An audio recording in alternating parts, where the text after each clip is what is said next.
Your honour, யோ யோ யோ யோ யோ திறக்காத, பக்கத்தில் தானே இருக்கேன், எதுக்கு இந்த திறக்கிற? ஒரு ஆக்சிடெண்ட் ஆகிருச்சு. எப்படி? முதல் விஷயம், காரு ஓவர் ஸ்பீடில் வந்திருக்கு. ரெண்டாவது விஷயம், ஆக்சிடெண்ட் பண்ணியிருக்கு.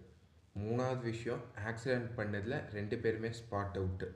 நாலாவது விஷயம், காருக்கு இன்னும் நம்பர் பிளேட் இல்லை.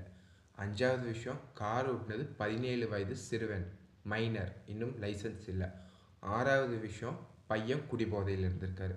ஆக இது அனைத்தையும் கருத்தில் கொண்டு தக்க தண்டனை வழங்குமாறு இந்த நீதிமன்றத்தை தாழ்மையோடு கேட்டுக்கொள்கிறேன்.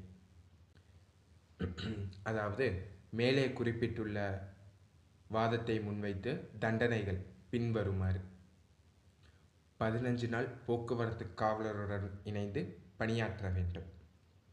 போதையிலிருந்து விடுபட கவுன்சிலிங் செல்ல வேண்டும். வேற என்ன கொடுக்கலாம்?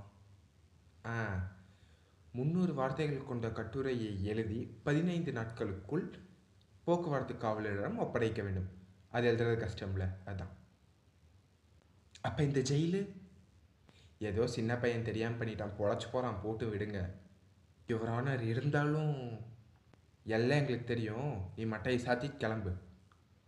வாய்மையே வெல்லும்.